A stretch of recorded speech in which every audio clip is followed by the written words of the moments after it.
क्या बात है सिमरन, इतनी परेशान क्यों है तू? सिमरन से फ़ोन पर उसकी मम्मी मीनाक्षी जी ने पूछा। मत पूछिए मम्मी, ये ससुराल वाले भी ना, इन्हें बहू बेटी के यहाँ अचानक अनचाहा मेहमान बनने में बड़ा मज़ा आता है। ये भी नहीं देखते बहू वर्किंग हैं, कैसे मैनेज करेगी? सिमरन गुस्से से बोली। पर बेटा, वो अनचाहे मेहमान थोड़ी है, फिर वो अपने बेटे बहू से मिलने आना चाहते हैं, इसमें क्या हर्ज है? मीनाक्षी जी बोली। अरे मम्मी, बिन बुलाए लोग अनचाहे मेहमान ही होते हैं। आपको तो पता है ससुराल के लोग कैसे होते हैं, बहू से सेवा करवाने का बहाना ढूंढते हैं बस। सिमरन चिढ़कर बोली। मीनाक्षी जी समझ गई उनकी बेटी बेवजह के पूर्वाग्रह पाले हैं ससुराल वालों को लेकर। असल में सिमरन की शादी अभी 4 महीने पहले ही राहुल से हुई थी, और क्योंकि राहुल की नौकरी बेंगलोर में थी और उसके मम्मी पापा दिल्ली में रहते थे, तो शादी के 1 हफ्ते बाद ही सिमरन राहुल के साथ बेंगलोर चली गई थी। और उसके मम्मी पापा दिल्ली में रहते थे, तो शादी के 1 हफ्ते बाद ही सिमरन राहुल के साथ बेंगलोर चली गई थी और उसने भी वहाँ नौकरी पकड़ ली थी। उसे ससुराल वालों को ज़्यादा जानने का मौका नहीं मिला। अब जब वो अपने बेटे बहू के पास कुछ दिन रहने आ रहे थे, तो सिमरन को वो अनचाहे मेहमान लग रहे हैं। बेटा, तुम ऐसा कैसे कह सकती हो? पहले उन्हें देखो, समझो, फिर कोई राय बनाना। उनके बारे में मत भूलो, हम भी किसी के साथ ससुर बनेंगे, तुम्हारी भाभी भी ऐसा सोचेगी तो। यह बोल मीनाक्षी जी ने फ़ोन काट दिया। उधर सिमरन ने ना चाहते हुए भी सास प्रमीला जी और ससुर सुलभ जी का स्वागत किया। ऑफिस से भी उसने 2-3 दिन की छुट्टी ले ली थी। अरे मम्मी, आप इतनी जल्दी उठ गए? अगले दिन सिमरन जब उठकर आई तो सास को रसोई में देखकर बोली। हाँ बेटा, हमें जल्दी उठने की आदत है, तो उठकर नहा ली, अब चाय बनाने लगी थी। लो तुम भी पियो चाय, प्रमीला जी प्यार से बोली। चाय पीकर प्रमीला जी नाश्ते की तैयारी करने लगी। जब तक सिमरन नहा के आई, उन्होंने नाश्ता बना भी दिया। वाह मम्मी, आलू के पराठे, वो भी चटनी और घर के मक्खन के साथ। राहुल नाश्ता देखकर खुश होते हुए बोला। हाँ बेटा, तुझे पसंद है तो मैं मक्खन लेकर आई थी, साथ में सिल पर चटनी भी पीस लाई थी, प्रमीला जी बोली। सच्ची मम्मी, पराठे बहुत टेस्टी बने हैं, मुझसे तो इतने टेस्टी पराठे बनते ही नहीं हैं, सिमरन बोली। मम्मी, इसे भी कुछ सिखा देना। आप राहुल सिमरन को चिढ़ाते हुए बोला। सिमरन नाश्ते के बाद दोपहर के खाने की तैयारी करने रसोई में गई। पीछे पीछे प्रमीला जी भी पहुंच गई। अरे मम्मी, आप बैठिए ना, सिमरन बोली।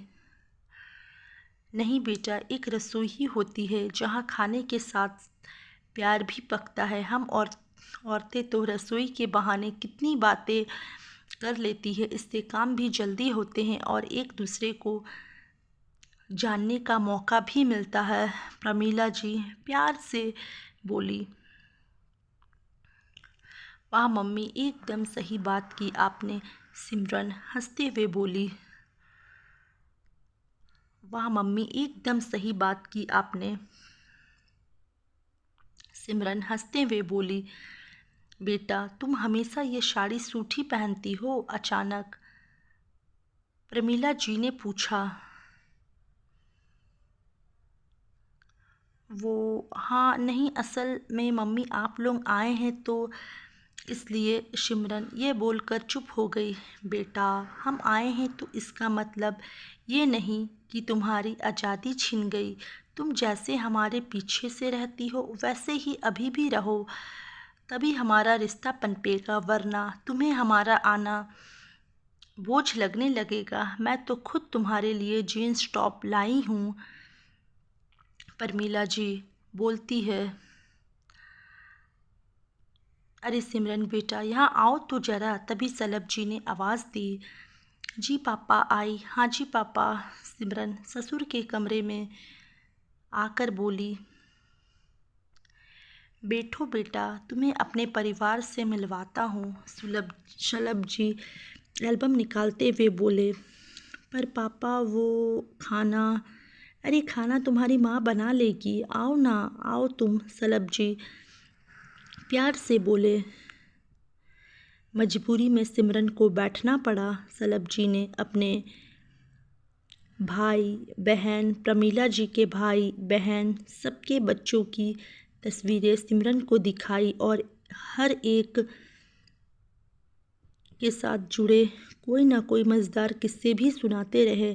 सिमरन कभी हंस पड़ती, कभी आश्चर्यचकित हो जाती। प्रमीला जी भी काम निपटा वहीं बैठ गई। सिमरन सोच रही थी, ये तो बिल्कुल मेरे माँ बाप जैसे हैं, बल्कि उनसे भी अच्छे हैं। तो क्यों लोग सास ससुर के बारे में इतनी नकारात्मक बातें करते हैं। उसे खुद की सोच पर भी शर्म आई कि बिन जाने मैंने मम्मी पापा के लिए ऐसे शब्द बोले थे। ऐसे ही हंसी खुशी दिन बीतने लगे। सिमरन कभी ऑफिस जाती, कभी घर से काम करती। ऑफिस जाने पर प्रमीला जी उसकी पूरी मदद करती। बेटा राहुल, अब हमारा टिकट निकलवा दे तू, शलभ जी एक दिन बोले। अरे आप लोग जा रहे हो? नहीं मम्मी पापा, मैं अभी नहीं जाने दूंगी आपको, अभी तो मुझे बहुत कुछ सिखाना है, सीखना है आप लोगों से, सिमरन बोली।